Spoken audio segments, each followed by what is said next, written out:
Thank you for joining us. I'm Lynette Clemetson. I'm director of Wallace House here at the University of Michigan.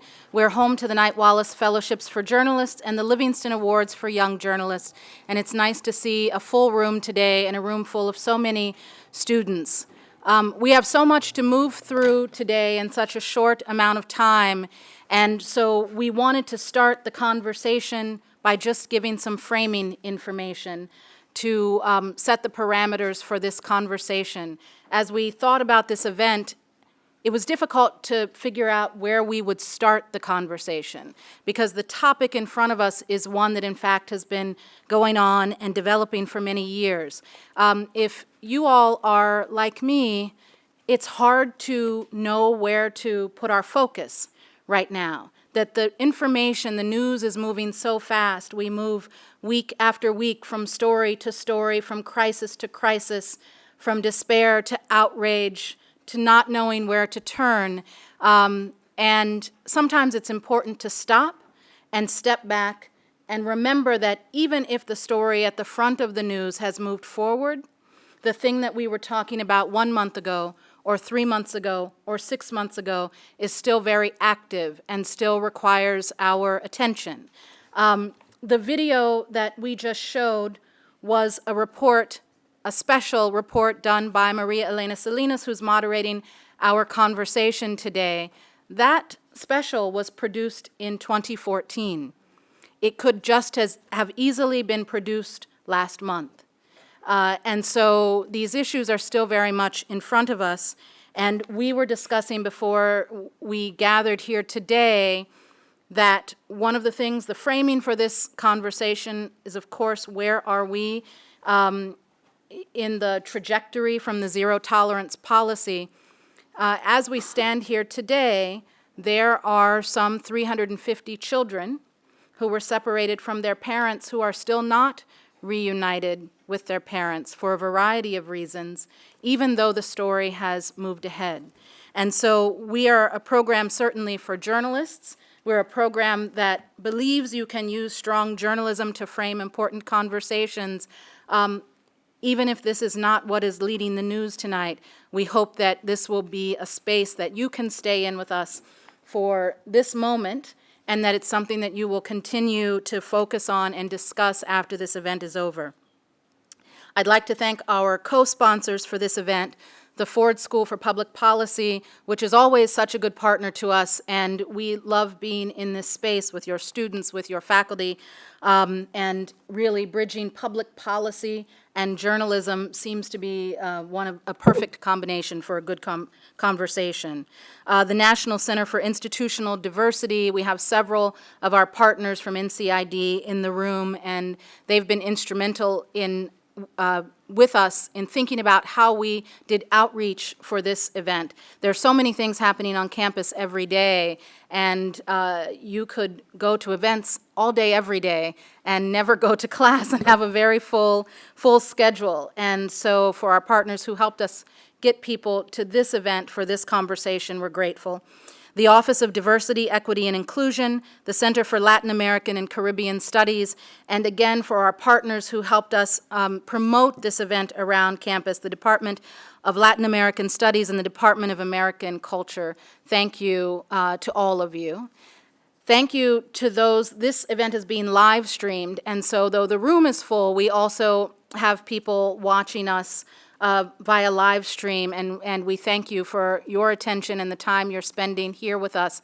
As we open it up for discussion and questions, we'll be taking questions and comments from the audience. We also invite those of you who are participating via live stream to submit your comments and questions on Twitter using the hashtag @WallaceHouse. And we will be having our Knight Wallace Fellows in the room to help facilitate conversation and to integrate those of you who are participating on social media. With that, I'd like to just very quickly turn things over to our panel. María Elena Salinas is a Livingston judge and someone that I've come to love working with. But I did not want to introduce her today because, as I've been made aware, even just in the past hour, there are people who smile when they see me, but almost faint when they see María Elena. And there are people for whom, if they don't get a picture with her today, their parents may not let them come home for the holidays. And so I've asked a student to introduce Maria Elena and get our program started. I'd like to turn the podium over to Jose Lujano. He's 26. He's in his second year of pursuing a Master's of Public Policy here at the Ford School.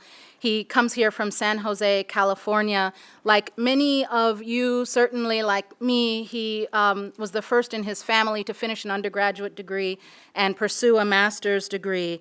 And he's passionate about the homeless and about creating new conversations to destigmatize homelessness and to focus people on people and not on categories. And I'm so happy that he's agreed to participate in the program.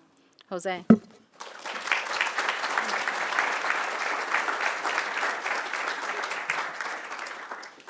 Thank you, Lynette. For the record, I'm one of those people that would faint. As Lynette said, I'm a second-year Master of Public Policy student at the Ford School, and I'd also like to extend a warm welcome to all of you here at the Ford School, to Weil Hall. I have the very, very special privilege of introducing somebody that I've been admiring my entire life. She's a journalist whose professional career spans more than 3 decades and whose personal commitment to telling the stories of Latinos spans a lifetime. Picture this, it's about 5:30 o'clock and your mom just got home from work. She's tired, exhausted from the long day, and yet she scrambles in the kitchen and makes a warm, comforting meal like she always does. You sit down for dinner, you catch up, you share the stories that are top of mind for that day. And the TV is on in the background. The local news is finishing up as you complete your meal. Then silence. Your mom turns up the TV, and the TV announcer says, "Este es su noticiero Univisión, con Jorge Ramos y María Elena Salinas."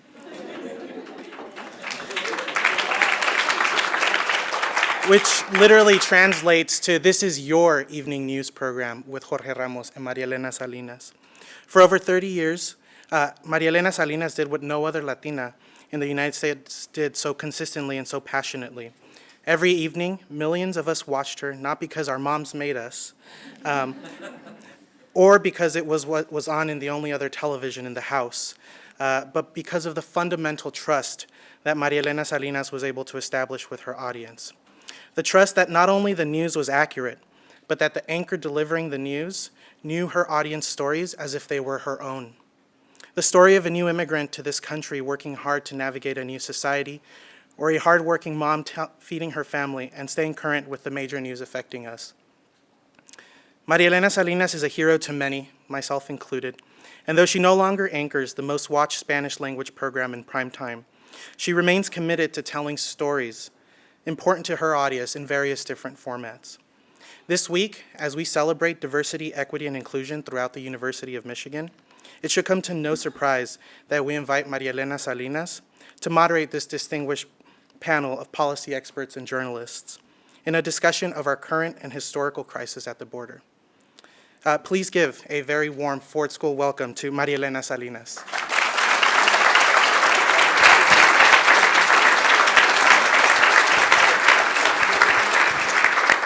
Thank you so much, Jose. You almost made me cry. And I have a rule that when I'm on camera and I want to cry, I put my head back and I blink, and then everything goes back into its place. So then we can get started now.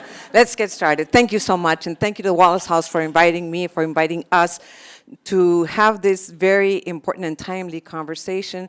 As you saw in the video that we showed right now, it was a 1-hour special that we reduced to 3 minutes, but the important thing was to be able to show you who are the people that are crossing the border, the conditions that they live in, the risks that they're taking, what UNICEF said. I think the position of the then Obama government to help us understand that maybe not so much has changed. This is not a new phenomenon. So let me introduce you to our incredible panel today. Right next to me, Ann Lin, Associate Professor of Public Policy at Ford School of Public Policy here at the University of Michigan.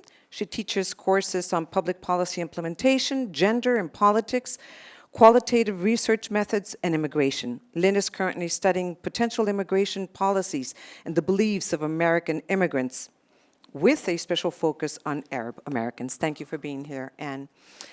Next is Ginger Thompson. Ginger is a senior reporter at ProPublica. Previously, she spent 15 years as a correspondent with the New York Times. She served as Mexico City bureau chief for both the New York Times and the Baltimore Sun. Among her many accolades, she received the prestigious Maria Morse Cabot Award and was part of the team of reporters at the Times that won the Pulitzer Prize in 2000 for the series How Race is Lived in America. We need that series again right now, Ginger. And next to her, Aaron Nelsen. Aaron is a Knight Wallace Fellow studying the effect of militarization on communities along the U.S.-Mexico border. In June of this year, he ended his 5-year tenure as the Rio Grande Valley bureau chief for the San Antonio Express News. And among other things, Aaron has been a correspondent for Time and a contributor to the New York Times in Chile. So he speaks Spanish. Hablas español, ¿verdad? Of course, yes. Anyway, thank you so much for being here. Big round of applause, please, for our amazing panel. We're going to begin with the questions, but as Lynette said, we are going to be opening it up for questions in a little while, but we also want anyone that feels that they have a story that would like to share or a comment that they would like to make to feel free to do so. And let's begin with the title of this session. We call it Crisis at the Border, but of course it's more like the latest crisis at the border. How did this new crisis come about? Each one of you. Who would like to start? Go ahead. Anne? So, what we've all been focused on in the last, sorry.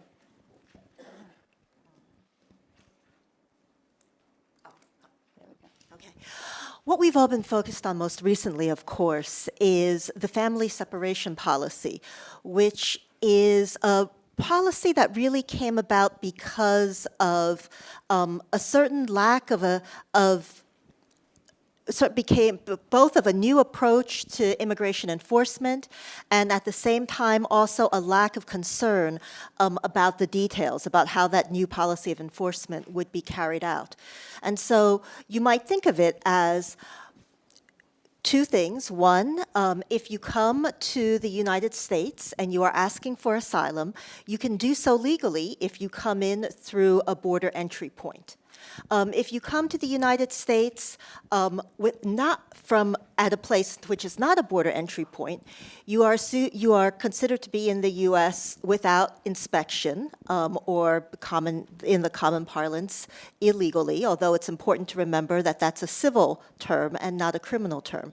At any rate, when you come in and if you run across border control and at the Border Patrol, and at that point you say, I need asylum. I'm escaping conditions in my home country. I need a place to be safe.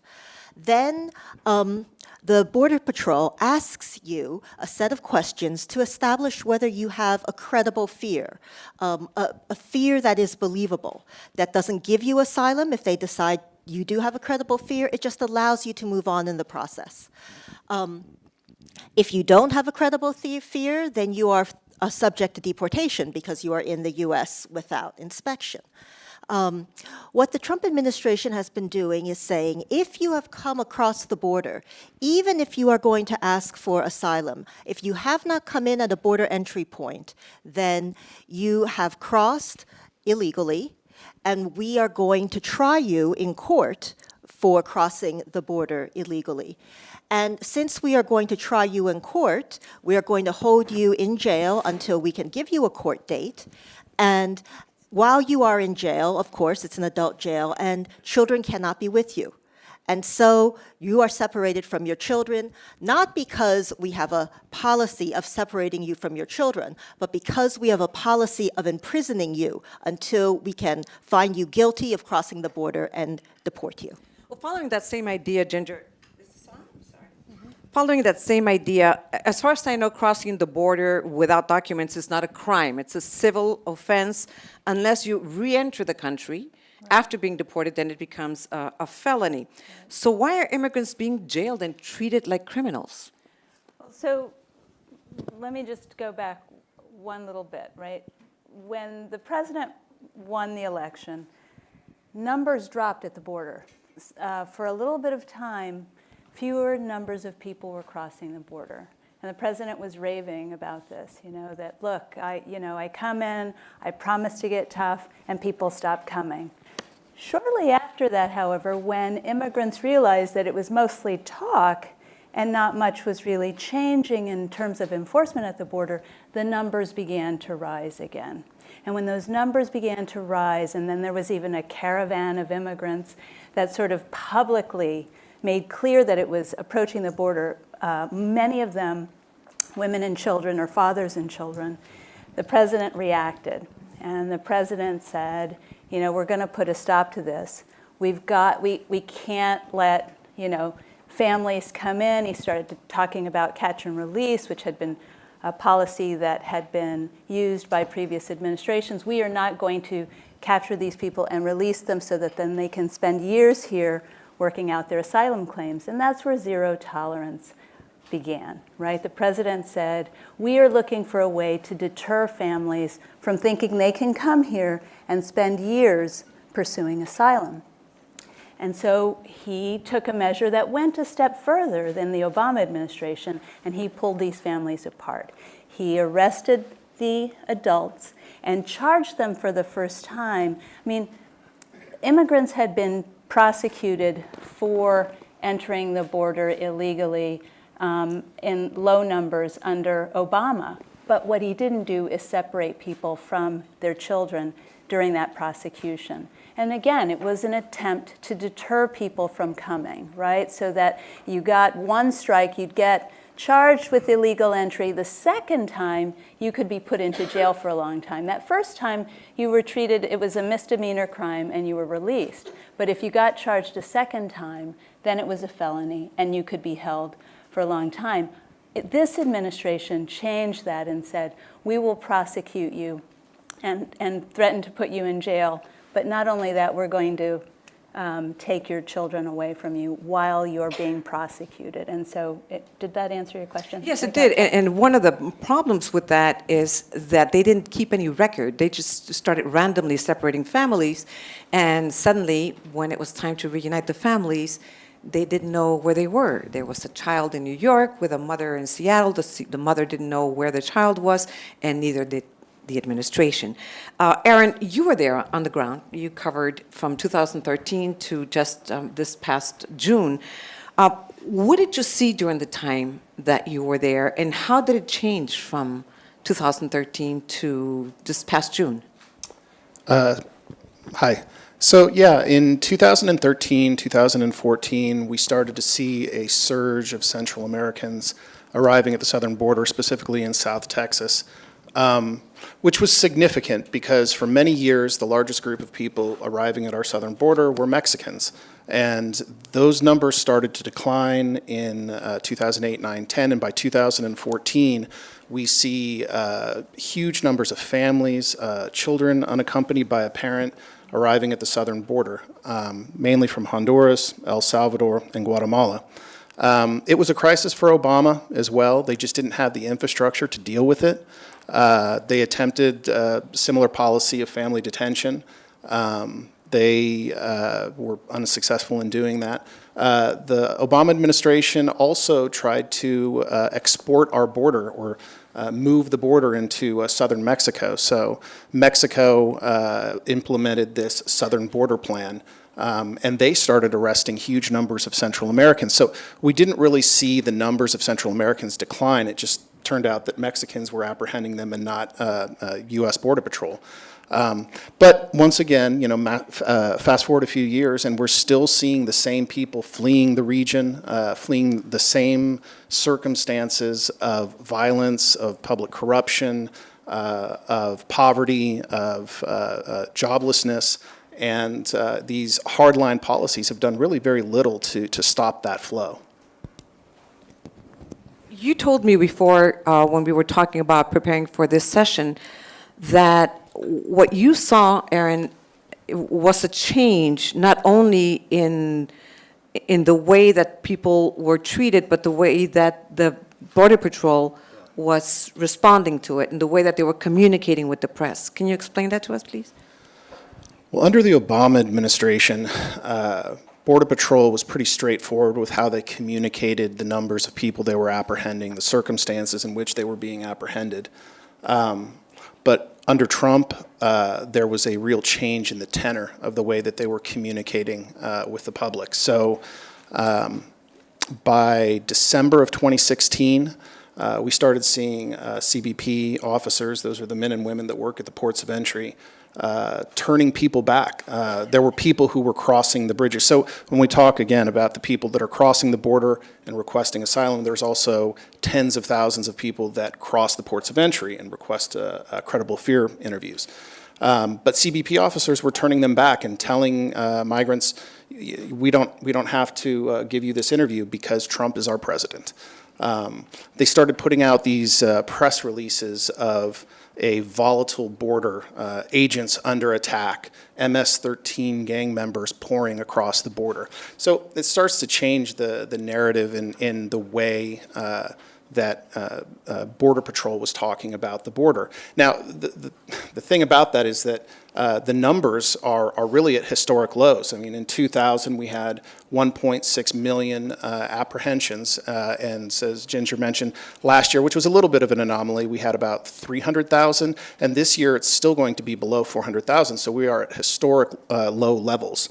And the border, quite frankly, has never been more secure than it is right now. But nevertheless, Border Patrol paints a very haunting picture of being overrun and under attack. I have a question that's a little bit of a political question. And the Trump administration said that they were just applying a law that was put in place by the Democrats. Is there such a law put in place by the Democrats that called for the separation of children?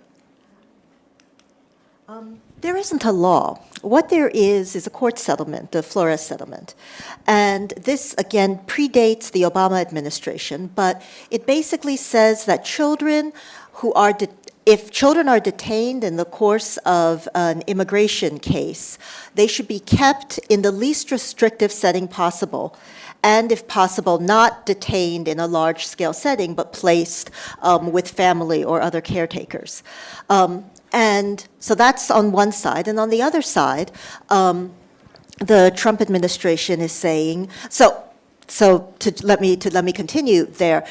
So the Trump administration said, well, so here's somebody coming to ask for asylum with their child. They have crossed the border illegally. We are going to detain you because you've broken this law, and we're going to send you back. And since a child can't be detained, or children should be detained in the least restrictive setting possible, we can't put them in an adult detention center. Okay, but what happens when these people cross over and they say, I want a hearing because I want to ask for asylum? Then they are refugees, not immigrants. What is the difference, and how should they be treated differently? Well, so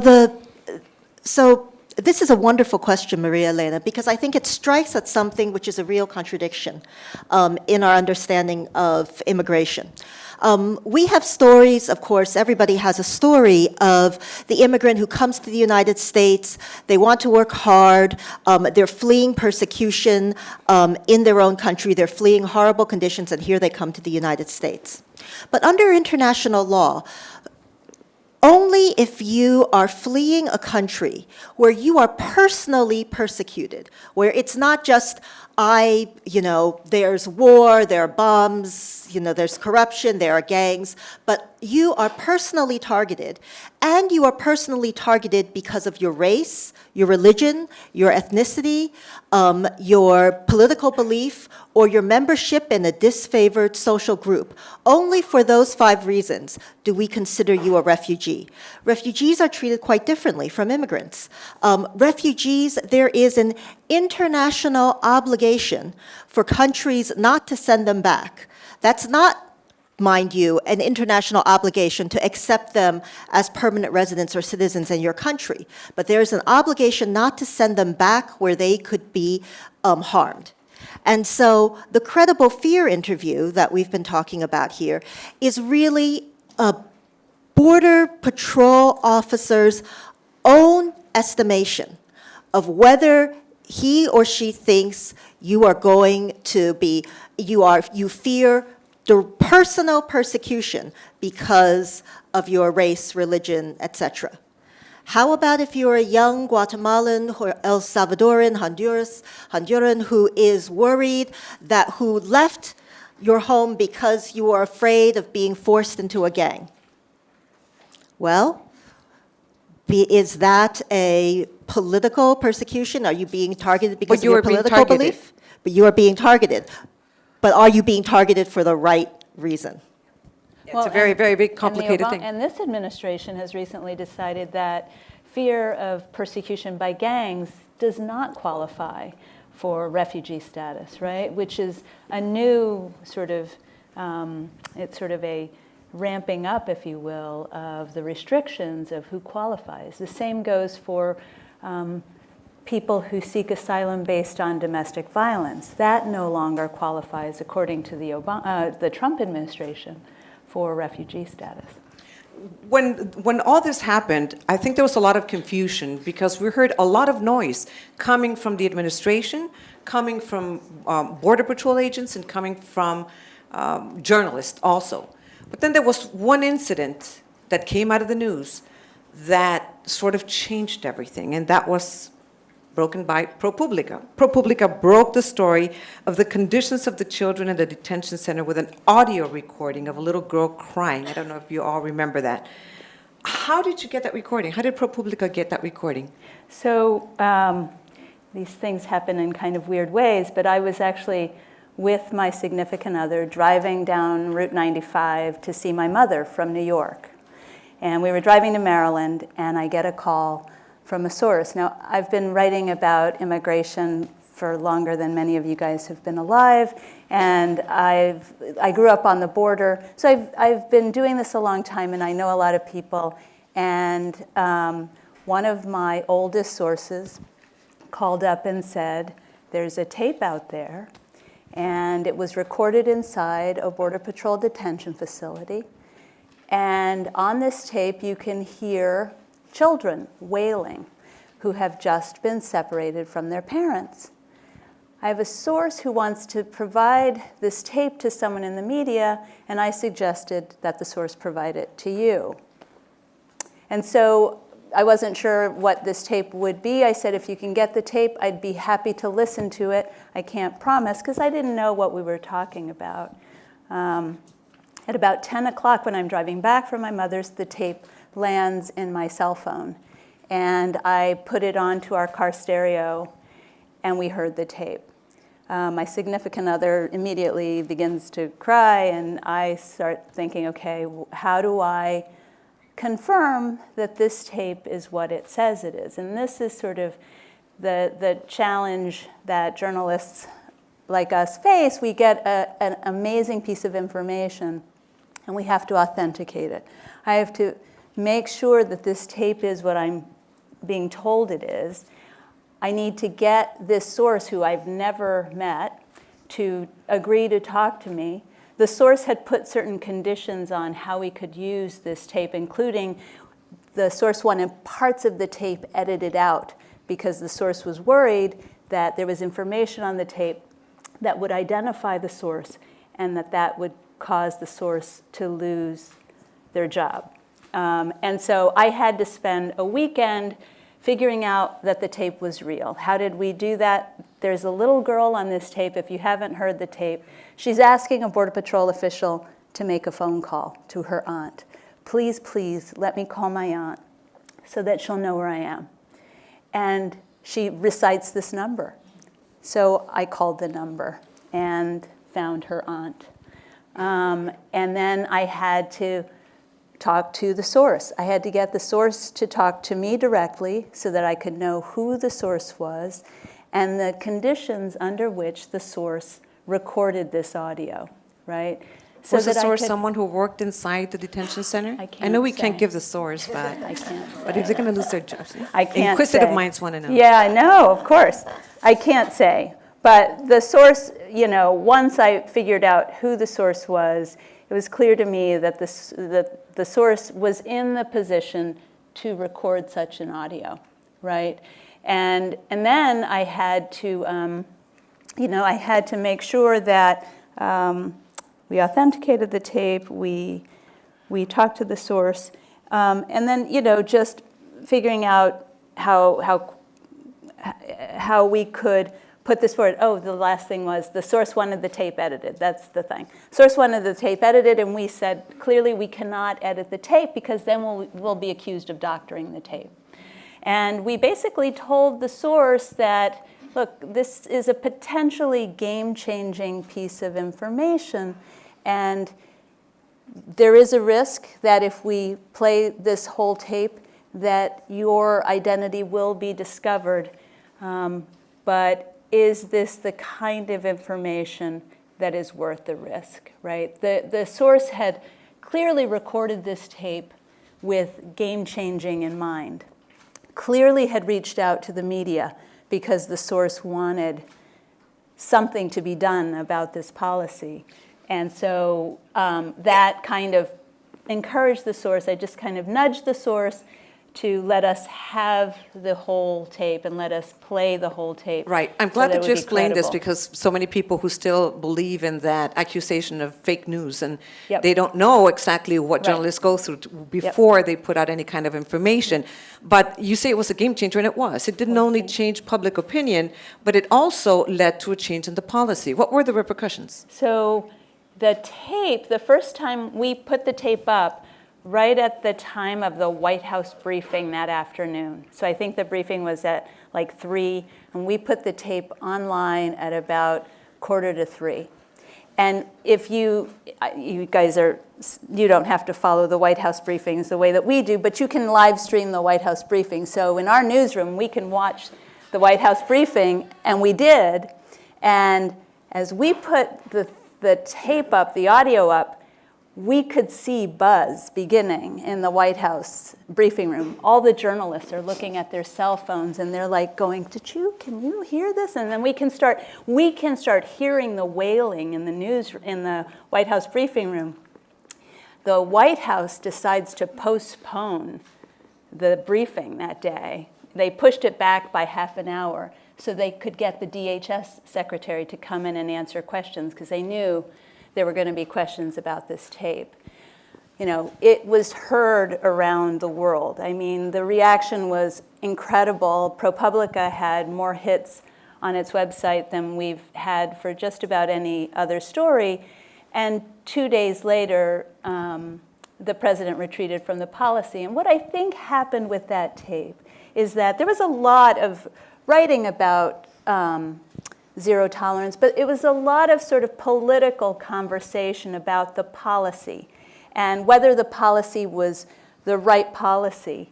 I think those children and their voices sort of drowned out all the political noise, and the only thing anybody could hear anymore were those cries. And even people who thought they might support the idea of cracking down at the border and more security at the border didn't think that it should look like that.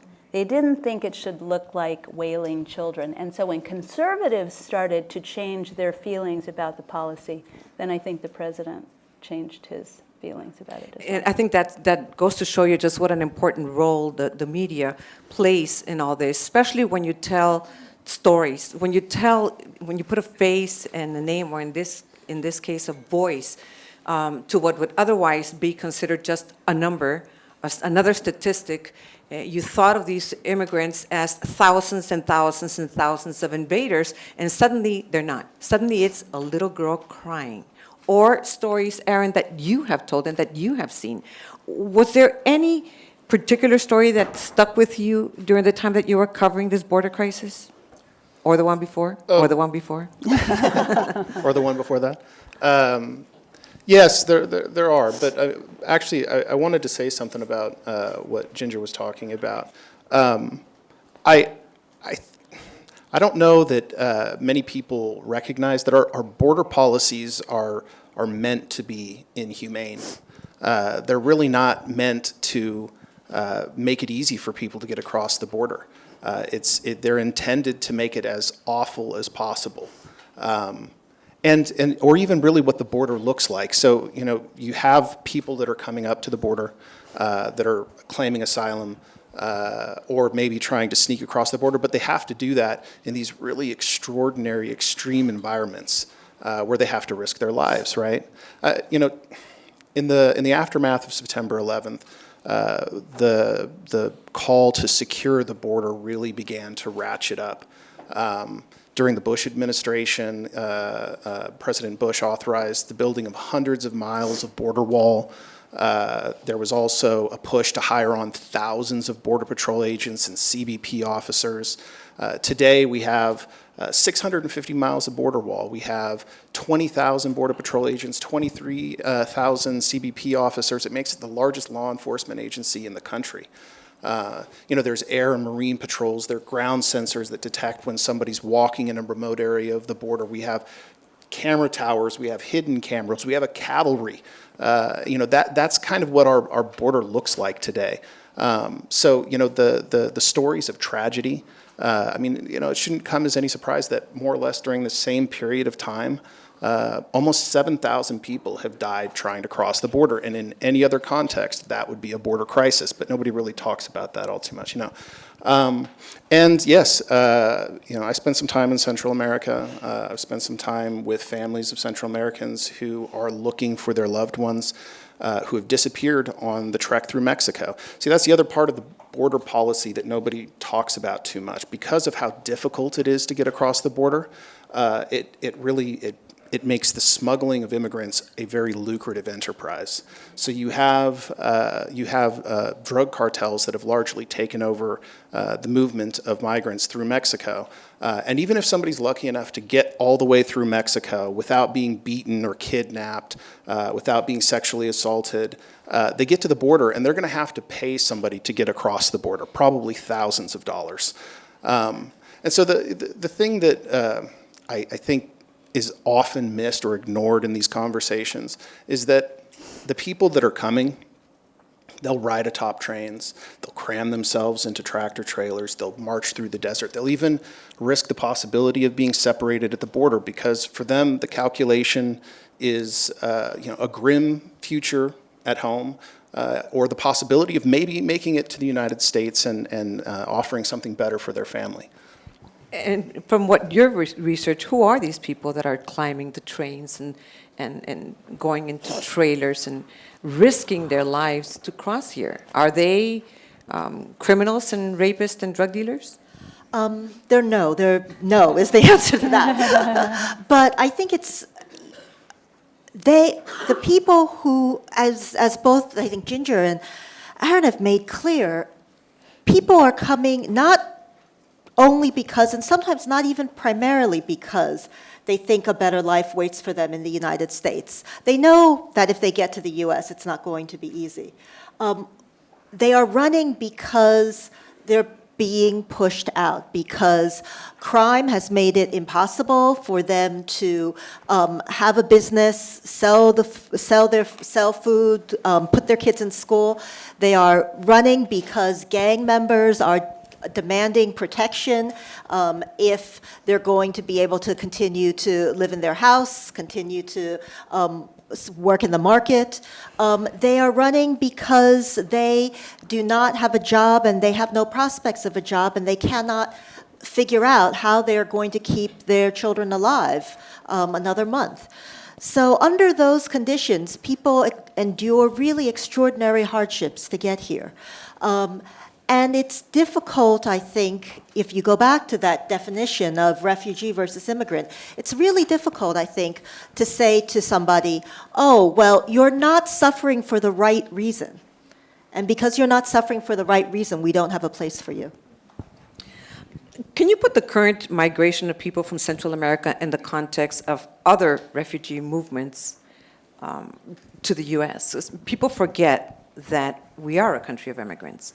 And that unless you're Native American, we are all children of immigrants. We're immigrants ourselves, or children, or grandchildren, or great-grandchildren of immigrants. Sure. So President Trump just announced that this year's refugee ceiling will be 30,000 people. And that 30,000, it's unclear that we'll actually get to that number because that just means how many visas they're willing to grant. It doesn't include the fact that people are going through, really at this point, years of vetting before they actually get to the visa. And so last year, our refugee ceiling was, I think, 45,000, and we did not get to that number. In President Obama's the year that had the largest refugee allotment was over 100,000. But in 1980, the U.S. took in more than 200,000 immigrants that year. And why did we take in that many? We took in that many for two reasons. One, because of the thousands of Indo-Asian, Vietnamese, Vietnamese, Cambodian, Laos, Hmong refugees, who had been displaced by wars that we participated in Southeast Asia, and the Mariel boat lift. Cubans coming to the United States because Castro said, if you want to leave, leave now, I'm not going to stop you, right? Countries all over the world are hit by refugee movements that are really, have that, they come up, they're a crisis, they come up, people have to leave. And when countries are hit by a refugee crisis, Jordan, for instance, has over 600,000 refugees at this point, from Syria, but from other places in the Middle East as well, from Syria, from Iraq, etc. Lebanon has almost 1 million, 971,000. Turkey has 3.5 million refugees. And why do they have that many? It's because they're close enough for people to get to, and once they get there, the governments aren't thrilled about it, the people who live in those countries aren't thrilled about it, but you make a place for people who have nowhere else to go.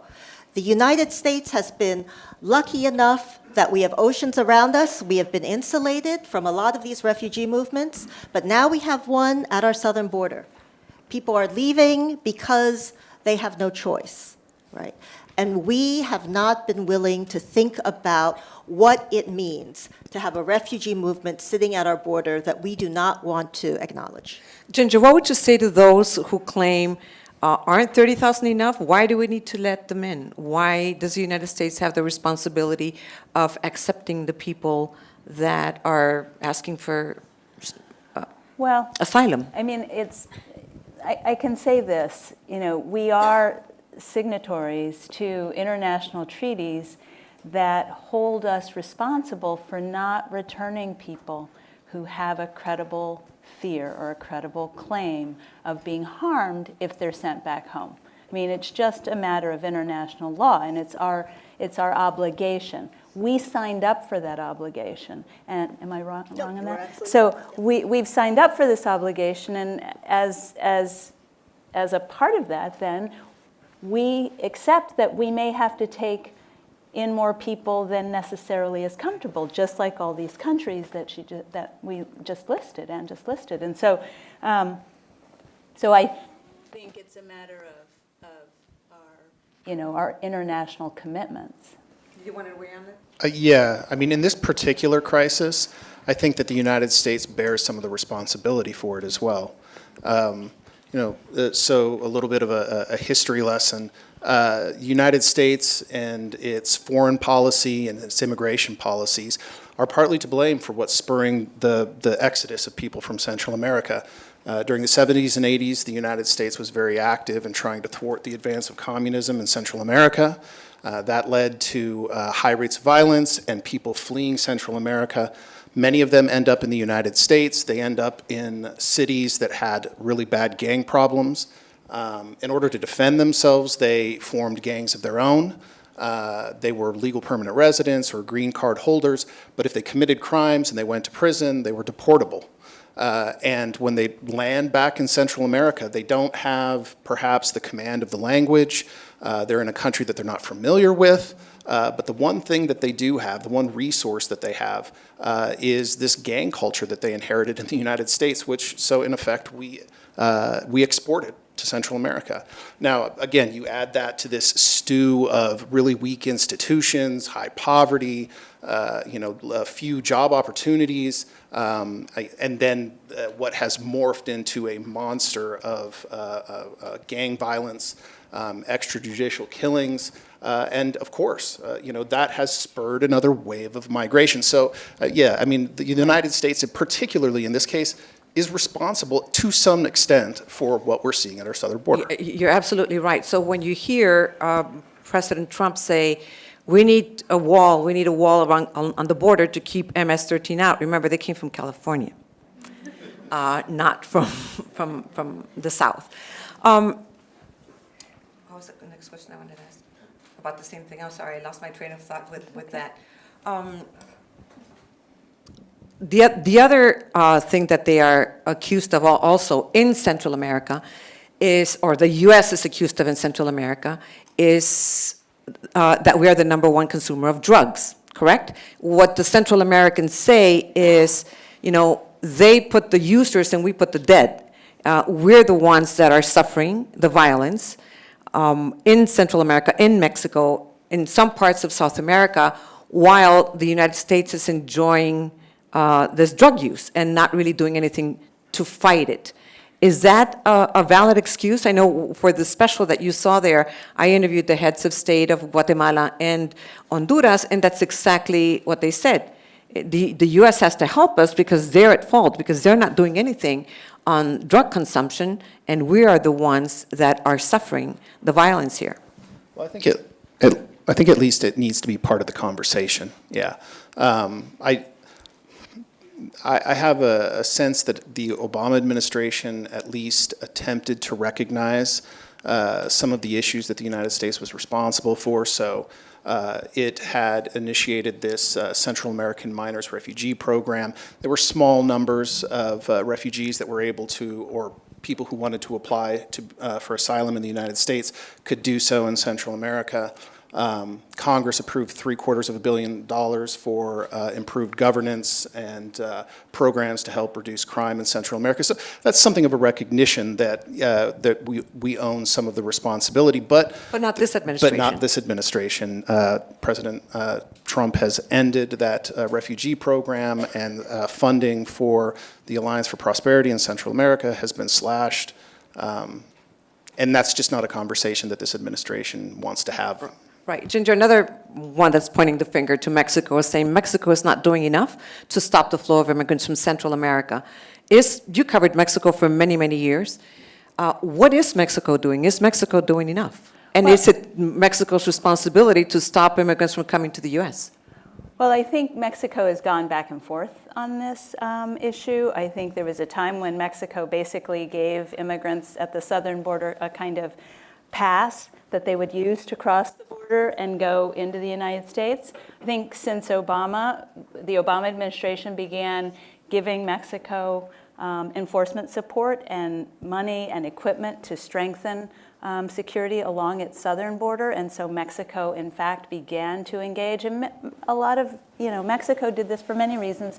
They are dependent on the U.S. for some kinds of security assistance, particularly security assistance in fighting the drug war. And in addition to helping Mexico fight its drug war, we asked Mexico to join us in the sort of fight against immigrants crossing into the United States. And so they have beefed up, and this administration has given them yet another tranche of money to increase their enforcement. And I've heard in recent weeks that not only is Mexico strengthening its enforcement against immigrants at the southern border, but has also begun sort of stopping immigrants once they reach the northern border from getting to the points of entry so that they can ask for asylum in the United States. So Mexico does a lot more. Mexico has its own problematic treatment of migrants who cross that country.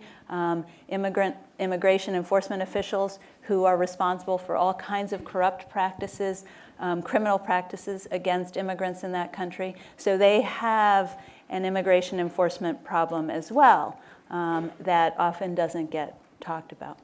Can you dispel the myth? I'm sorry, you wanted to Well, I was say just going something to about add that it's also important to remember that there are communities of Central Americans in Mexico, refugees who have gone to Mexico, refugees who are asking for asylum in Mexico, as well as people who have crossed the border illegally and have settled there. That's right. Sorry. Can you dispel the myth that Mexicans are the ones that are coming? Now, from what I understand, Mexicans are leaving the U.S., not coming into the U.S. Mexicans are still coming to the U.S., but I think what you're referring to is the fact that for the last several years, the number of entrances and the number of exits has been just about equal. So one of the ways to think about this is that, when Mexico's economy is worse, people leave. But when America's economy is worse, people leave as well, right? Because they can no longer maintain themselves, and so they go home. And so those dual economic trends, both being able to find better work in Mexico, but then also feeling like their opportunities are restricted here in the United States, causes people to leave. It's important to say too, I think, that it is much more difficult to live an undocumented life in the United States now. And so people who have been here for 20 years, for 30 years, who own houses, who have had children who are American citizens, who have sent their children to school, who are taking care of their grandchildren, all of a sudden can discover that the fact that they've held a job and their employers are willing to speak up for them doesn't prevent them from being deported.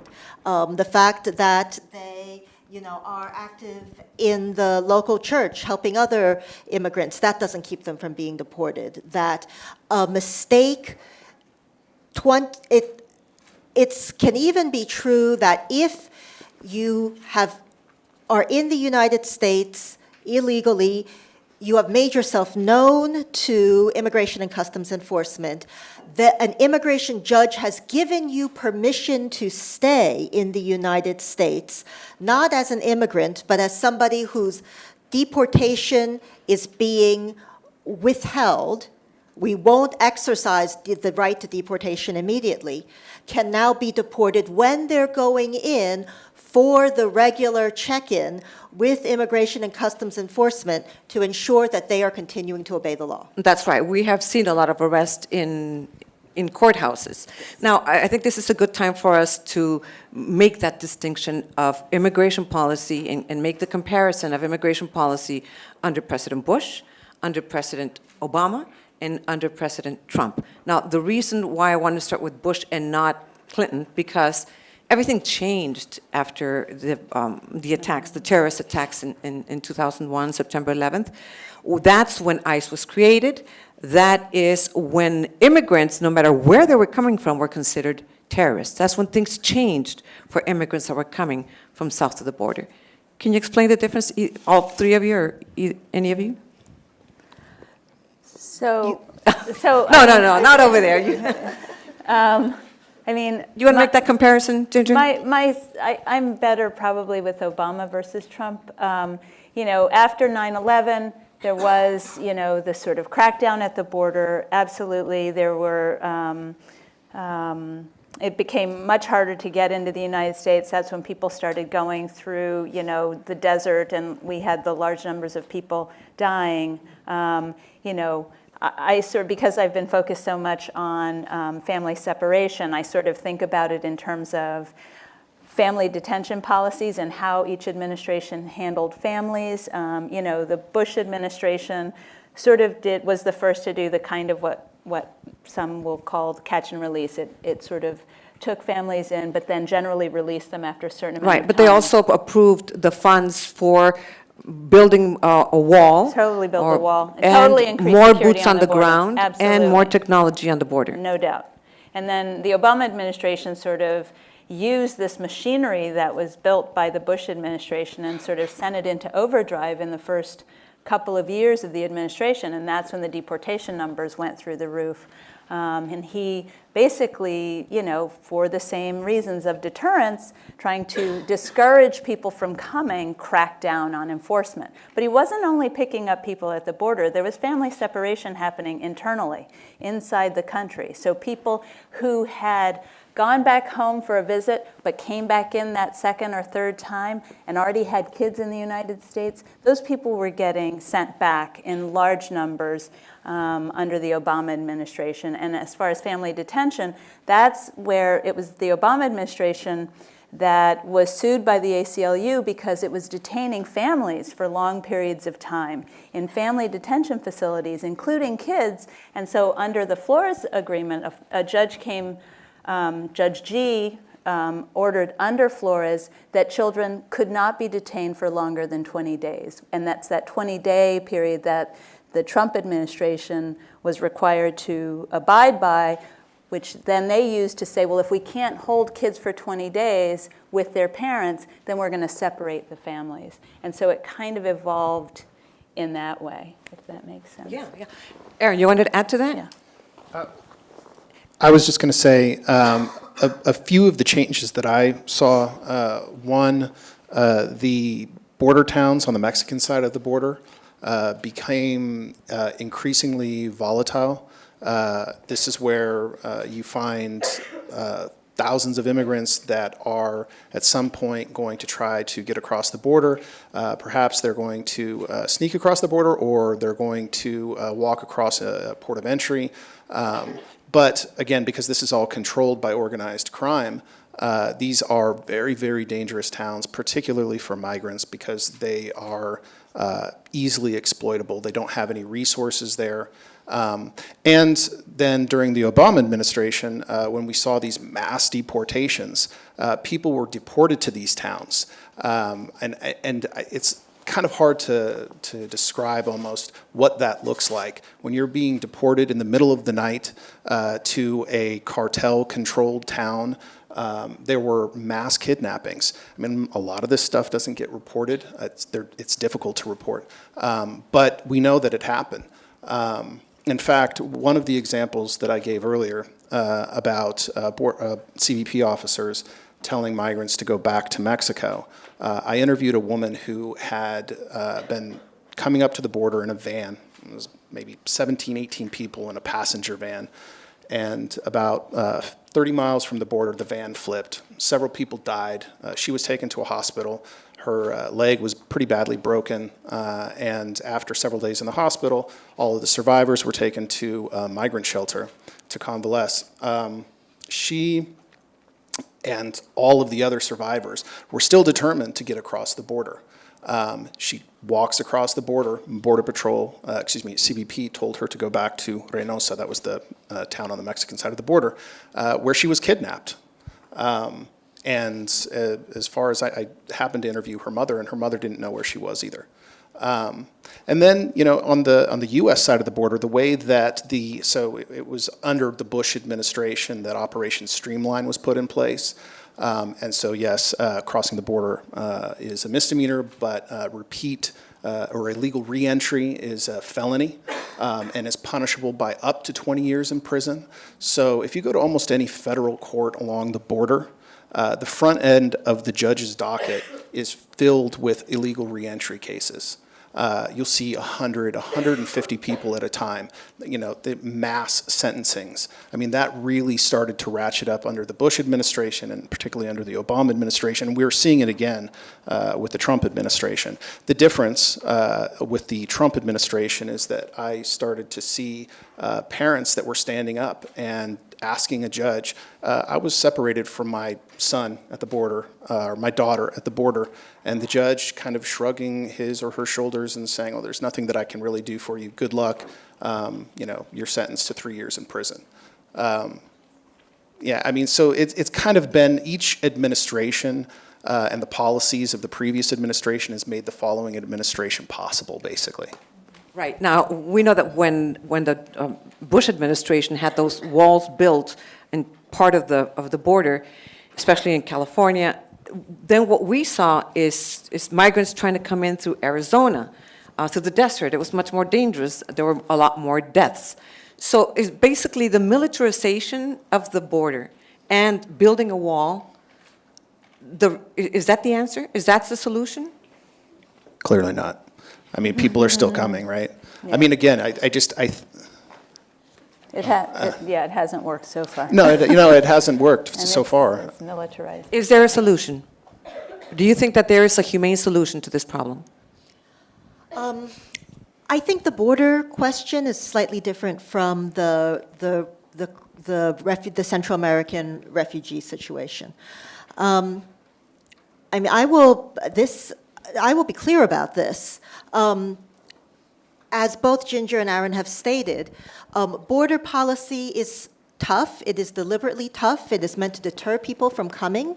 It is meant to, and it is unreasonable, I think, to think that under any administration, Republican or Democrat, that the administration would not want to make it difficult for people to come across a border where they're not supposed to come, right? But there are things you can do. People can come across the border asking for asylum, and you can say, we will give you a tether, an electronic tether, and we will let you find your own way as long as you come back for your court trial, for your hearings, when you're supposed to. And we have done that, and the return rate of asylum seekers to these hearings is at 90%. I mean, people do not disappear. People want to come back because they hope that they will be able to get permission to stay in the U.S. You can say to people, if you're going to come across the border, you can't come, you can't stay in the United States, but we can provide you temporary protection. And we have done that. We have provided over the years. We've created temporary protection for El Salvadorans, temporary protection for Liberians. A lot of these temporary protected status, temporary protection programs are now being ended by the Department of Homeland Security. So while Ginger is telling us what she thinks could be a humane solution to this problem, I want you to start preparing your questions, or if you want to share a story, or if you want to make a comment, and the microphone is right there in the middle. So start thinking of your questions. And Ginger, what do you think is a humane solution to this problem? Well, I feel like this is sort of out of my area of expertise and probably area of responsibility. I mean, I think as a journalist, it's like I can say that, certainly what we're doing hasn't worked. Certainly what we're doing has caused harm to families who are crossing the border, many of them because they have no real choice but to try to come here to make a better way for themselves. I think that what Ann has said seems to me like certainly solutions, not only that they're not sort of pie in the sky, there are things that we're already doing that seem to be effective. They're just not the sort of predominant part of our policy, like ankle bracelets for people who seek asylum, who will show up for their court hearings. So I think it's not rocket science. I think there are programs out there that we have tried and that show some promise that could be sort of explored. So that's my way of you can also send out. your questions via Twitter, #Wallace House. And for those who are watching live stream, or for those who are here who are camera shy and would prefer to send the question via Twitter and not necessarily in person. Let's begin with the questions. Go ahead, introduce yourself, please. Hello, everyone. Is this on? Can you hear me? Yes. Okay. Hello, everyone. My name is Rebecca Ontiveros, and I'm an attorney at the Michigan Immigrant Rights Center. And I want to use this time to do three things. First of all, thank our panelists and our moderator for being here today, and really just for sharing your knowledge, your experience, and also just shedding light on this issue. I think we all have an important role to play in this immigrant rights movement, which I believe is the civil rights issue of our current day. So I really want to thank you and applaud you for being here today and sharing that with us. Second, I want to use this opportunity to really just give you guys an update here in Michigan and the status of child separation, and also motivate you for a call to action and something that you can do to help during this time. So I'm a part of the unaccompanied children's team, so I represent the children that were separated from their parents and were placed here in Michigan. I'm happy to say that, we didn't lose track of the parents and the children, although it was very difficult tracking all of the parents in detention. As of a couple of weeks, we had about 4 children who were still needed to be reunited with their parents, but the immigration judge on those 4 cases granted voluntary departure for the children, which means that they are able to depart. Now, all that is needed is just the travel documentation for the children so they can go back home. But I do want to point out that many times after the children are reunited with their parents, it's not necessarily then when everything is fine. There is a story of a 6-year-old girl, Guatemalan girl, that was featured on Univision, actually, Ana Yancy. And she is suffering from severe psychological trauma after being here in Michigan about 3 to 3.5 months, then granted voluntary departure and reunited. She has severe PTSD, and her parents just can't get through her and her family and her friends. So I do want to point out that it doesn't always end right after they're reunited with their parents. And why is this important? It's very real that there is an attack by the administration on immigrant families and immigrant children. And I think you and Ginger both talked about the Flores regulation. And right now, there's been a regulation that's been published. Right now, there's a comment period. It ends on November 6th. Basically, what is it allowing is allowing the indefinite detention of children with their parents while the duration of the proceedings. So if you think about it, an asylum case can take, 3 to 5 years, the children being detained with their families throughout the duration of that time. And this runs contrary to the Flores agreement, which says the least restrictive setting doesn't only allows for detention for 20 days, which is 20 days too long in my opinion, but there you have it. This would allow for more. Anyone can comment, so if you're interested in commenting on that, come talk to me. I can give you resources, can give you templates, and that's something that you can do tangibly. If you have a subject matter expertise, if you're a psychologist, an educator, I could work with you in tailoring. Thank you. Thank you for way. sharing that information. Thank you very Thank much. you. Next question. Do we have any Twitter questions? Yes. We have one Twitter question here, and then we'll go to you. We do. This one's directed towards Aaron Nelsen and Ginger Thompson. What is the effect that private companies and industries associated with border militarization have on policy? Well, I will say that there's a lot of money to be made in immigrant detention, right? Where federal prisons, criminal prisons, sort of decided to, because conditions were so bad in many private prisons, the federal government got out of the private prison business. That's not the case with immigrant detention.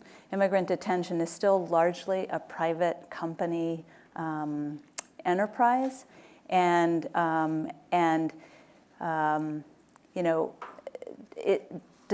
does that money influence policy? Definitely. Those companies give lots of money to elected officials, lots of money in Congress, lots of money. I think the GEO Group was one of the largest sponsors of President Trump's inauguration party celebration. And so there can be significant influence on policy. Yeah, I agree. I'm thinking of a small town in South Texas that had a private immigrant detention facility. And a few years ago, the prisoners had a riot. The place didn't completely burn down, but it burned enough so that it was uninhabitable. And the company, private company, decided to leave the town. And this was a traumatic event for this small town because that was the industry. So, a lot of towns are actively courting businesses to put up their next detention facility in their town, as a job creator. There are also a lot of military, Border Patrol has an expo every year where they're, promoting all of the new technology that they're selling. And then, of course, if they don't sell it to Border Patrol, they sell it to local PDs, they sell it to sheriff's departments. So it's big industry. Can I just say one thing on that prison? Is that Raymondville? Yep. So Raymondville burned down. It was a tent city, right? And tent cities just have this long, horrible history in the United States. They tend to be doomed from the beginning. Now we're holding children in tents for the first time in Tornillo. But Raymondville was so dependent on that tent city that when they left, there was such an outcry in town that now they've rebuilt a facility in Raymondville. It's not tents anymore, there's sort of hard structures, but that town wanted that facility, and their legislators got it back for them. So it's important. It's all about money. Go ahead, sir. Hi, thank you for speaking with us. My name is Joel, a senior studying business here at Michigan, and it was mentioned before, I believe, that you said that all illegal immigrants that are coming in are not rapists or not murderers. There's a story about a month and a half ago. Molly Tibbetts, a college student from Iowa, was killed by someone who was later determined to be an illegal immigrant from Mexico. So my question for you is, how can you confidently say to us that the illegal immigrants coming in, all they want to do is help their families and get a job and support their kids when events like these happen? And although it is just one example, I believe that one is far too many. Thank you. Right, it is one example, and if you remember her father saying, I've met with a lot of these Mexican immigrants, and they're just Iowans with better food. That was his quote, by the way. That's exactly what he said. It's true, I think that there are studies that have been proven. I'm answering it, and I'm not even a panelist. You're supposed to be answering it. Sorry. I mean, it's been proven that in communities where there are high numbers of immigrants, the crime goes down. So the percentage is very, very low. And I know what you're saying. You're saying that one crime is too many, and if that person hadn't even been here, maybe that crime wouldn't have been committed. But then this is what I wonder. When an undocumented immigrant kills someone, the headline is undocumented immigrant killed someone, or illegal alien, like they call them. When an African American kills someone, a woman, African American kills a woman. But when a white man kills a woman, a guy killed a woman, a man killed a woman. I mean, honestly, I think what you do is stigmatize immigrants by referring to them every time that there's a crime. And the percentage of crimes committed by undocumented immigrants is a fraction of a fraction of a fraction. So I would say that considering the thousands and thousands of immigrants that do come here, that maybe there are some bad apples there. There's a lot of bad apples in this country, too, that we don't do anything about. What do we do when there's a massacre?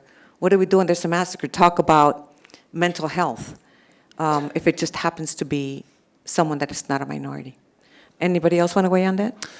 Well, my thought is, how could you ever, if everybody were to come here legally, you can't possibly predict which person may commit a crime, right? So what the kind of reverse of that argument would be, well, we shouldn't let anybody in because it's possible that maybe somebody would commit a crime. I mean, you don't make policy on exceptions, right? We don't sort of establish policy on an exception. We establish policies based on studies that say large numbers of people who are in this category are going to likely do this thing. And you can't say that about immigrants and crime. There's just, because there's no numbers to prove it or to support it.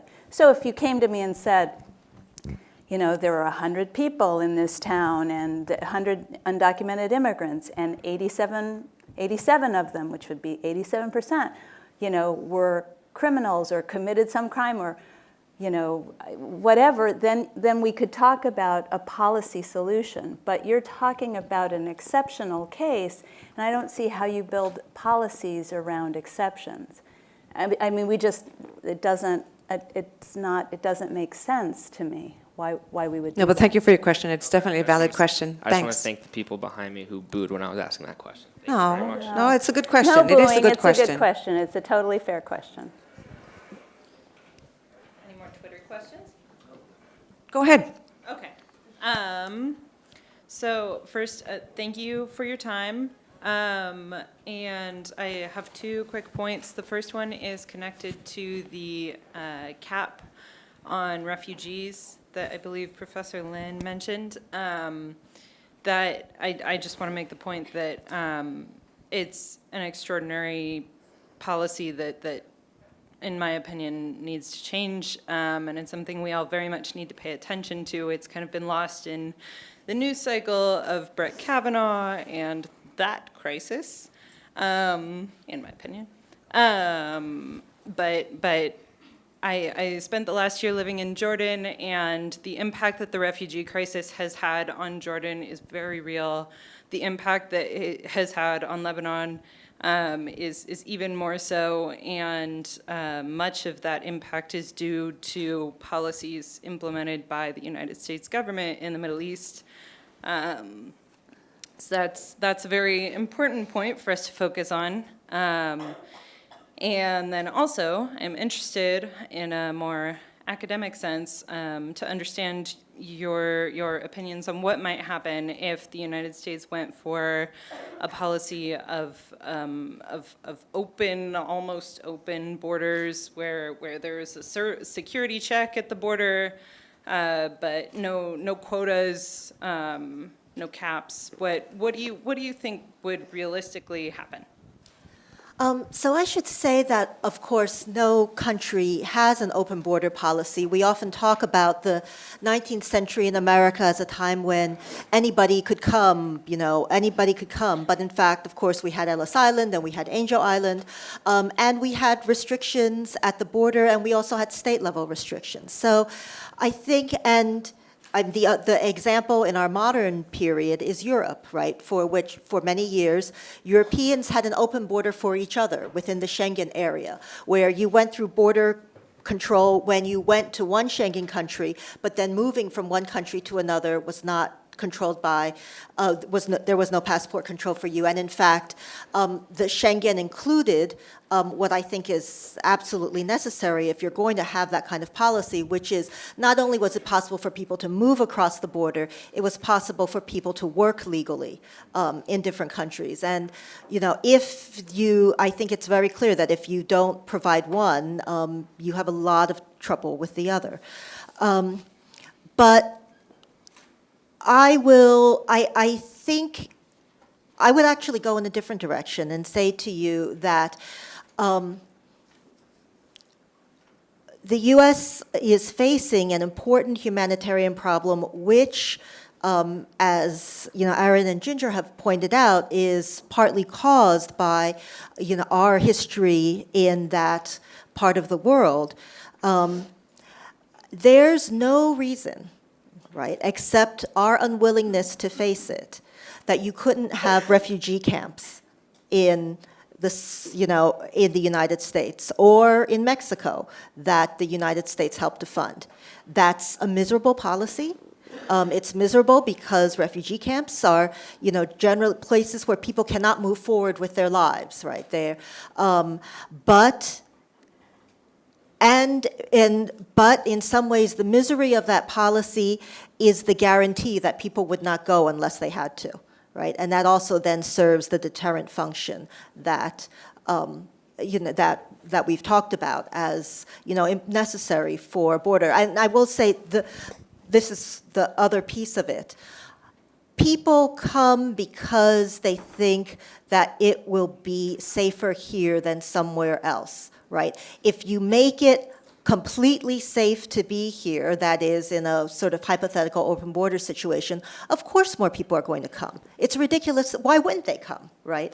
And unless we're willing to, and that's not necessarily a bad thing either, but you would have to have a lot of other policy changes in our country in order to make it possible for people to come, because of course they would. I also think, Do we can I have- just add to that, María Elena? I wonder if, another thing that I think the Obama administration has tried and the Trump administration has rolled back on, and that is money for programs in Central America that might make life more bearable in Central America. You know, and even when Obama did some of this, you know, they didn't put very much money into it, and it took a long time for the money to get spent. And so it was sort of a half-started effort. But, you know, if the United States would put some of its money where its mouth is and do some things in Central America that would perhaps stimulate the economy, perhaps create a real education system, perhaps clean up some of the corruption in the police forces down there, it's a big job because things are pretty bad off down there and institutions are very crippled and very weak, but perhaps those things would go a long way to stopping people from coming, and so then the idea of a refugee camp might not be such an urgent need. I think that everyone agrees that the best case scenario is that the conditions improve in Central America and in Mexico and all these other countries so that migrants Right. don't feel the need to come to the U.S. In search of a better life. I think we have a Twitter question. Ginger and Aaron, you've been covering immigration for a very long time. What is one story that has really stuck in your head over the course of your reporting?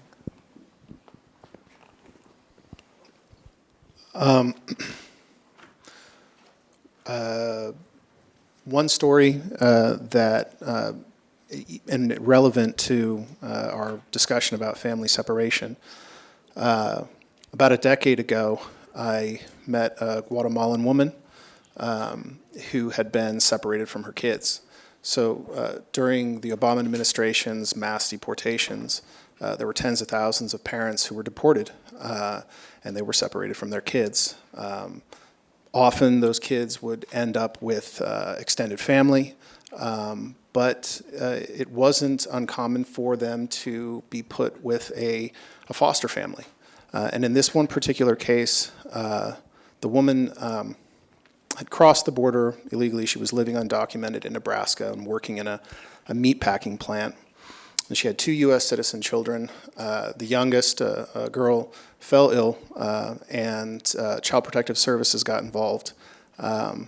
They called immigration authorities on her, and she was arrested, and she was deported. And she fought for her kids all the way to the Nebraska Supreme Court, where the court decided that her decision to cross the border illegally clearly made her an unfit parent. And furthermore, to send her children to live with her in Guatemala was an unfair disadvantage. So they decided to sever her parental rights. Now, in this particular case, she was fortunate only in that she managed to find pro bono representation, and the case was reversed and she was reunited with her kids, but only after having been separated for 2-3 years. She was returned to Nebraska, and I met her during this process of trying to become familiar again and sort of rekindle that family atmosphere for her 2 kids who no longer spoke Spanish, much less Quiche, which was the native language that she spoke. And still, at the end of that process, immigration determined that she needed to go back to Guatemala. And she did take her kids with her. But that story really sticks with me because unlike the family separations that are getting so much attention, rightfully so, now, these were thousands of kids who ended up with American families that received very little attention. So I kind of reiterate this point that I made earlier, is that our immigration policies, our border policies in particular, but our immigration policies have long been harsh and you might even describe them as being inhumane. Next question up there. It's a known defect in how humans process information that an example like the Tibbetts case overrides our intellectual knowledge, our certain knowledge that the immigrants as a group commit fewer crimes. And the reason is fairly obvious on a personal level. I mislaid my driver's license for about 6 months, and I drove without it. You could better believe I was obeying every traffic law I could find.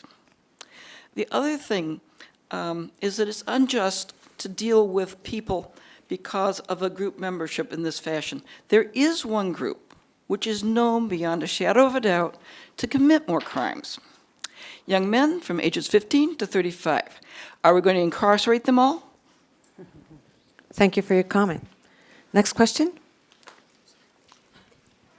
Thank you all so much for being here. There are a number of agencies involved in the border crisis from this summer, whether that was ICE or CBP, DOJ, who was actually responsible for prosecuting, HHS, who was housing the children. So how does that complicate the situation in terms of responding to the crisis and developing an appropriate solution? And how does that impede our efforts to hold government accountable? Is bureaucracy to blame? In this case, you might say that bureaucracy wasn't given a chance to work, because one of the, as you've stated, there are a lot of agencies who are involved in this family separation issue. But when the Department of Homeland Security decided to move towards this zero-tolerance policy, it didn't consult HHS, and it didn't consult ICE, and it didn't consult it didn't consult the sort of network of either at the detention center side, the companies that were running detention centers, or on the public side, the state agencies that they would have to cooperate with. They thought that they did not realize and did not much. They did not realize and also did not really care that there are these downstream effects from the first actions that they took.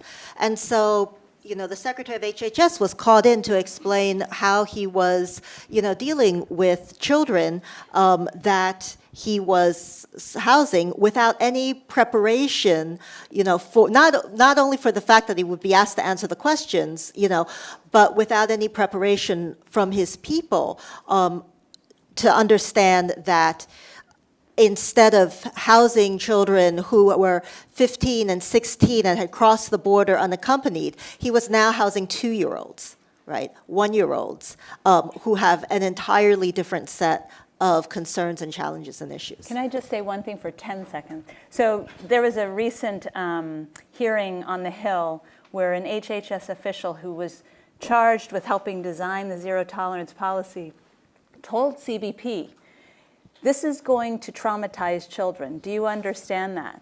And CBP went ahead anyway. So they knew what they needed to do. They just didn't do it. And there's a long discussion we could have about why.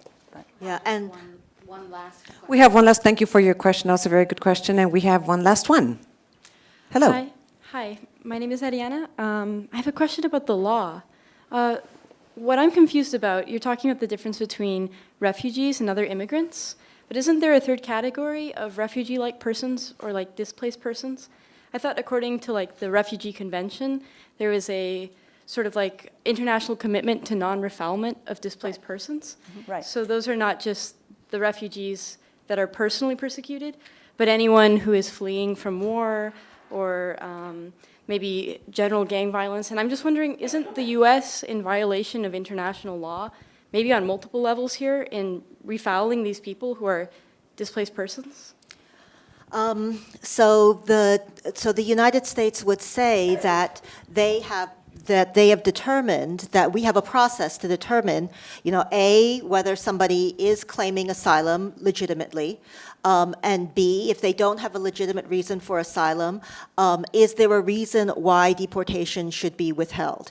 And if the person goes through those processes, then we are not in violation of international law because we have, in fact, discovered that we have no obligation to this person under international law. So it is the existence of the process that insulates the United States and other countries. I mean, this is not a United States-specific problem in other countries from the criticism.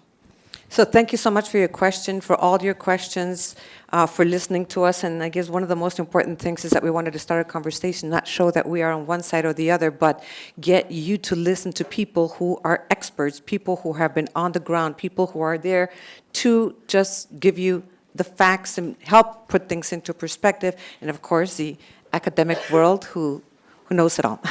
Thank you so much. Lynette.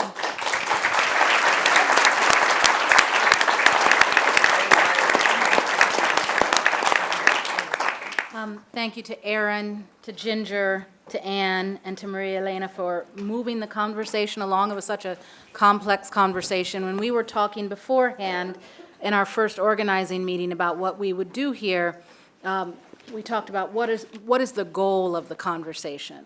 Where would we like to take people? Where would we like to end? And we very quickly realized that in a conversation like this, the goal cannot be to provide answers, because we'd still be here tomorrow and we still wouldn't have real answers. And so the goal we decided on was to provide context, to provide true on-the-ground experience, to provide different points of view and to provide connections with the audience, and to provide thought-provoking points of view that hopefully will make you want to look into some of the things that you learned about today, to find out more about the issues, to probe some of these angles more, and to figure out, as one of the people who stepped first to the mic proposed, figure out how you can participate in the conversation and toward getting to a place where there are some solutions that we follow through on. And so I really thank all of you for being here. The last thing I would say, we are Wallace House, we are a journalism organization, and so this may be obvious, but I'm going to say it anyway. We convene these conversations because we believe that journalism matters. Very simple fact, that journalism matters. And if we are to think about groups that are maligned and prosecuted right now, I think we have to say this out loud, that journalism matters, and the work that journalists do to provide context, to provide reporting, to provide facts, matters to our understanding of policy issues, to our understanding of people's lived experiences, and to our understanding of the world. And so we invite you to continue to participate in our discussions. They will always be framed around works of journalism with reporters with experience in the subjects that we're talking about, and always with experts from the university to provide that cross-context. We hope that you will stay after and talk to one another and to our panelists, and we look forward to seeing you again. To those of you who followed on live stream this entire time and shared your thoughts and questions, thank you as well for participating.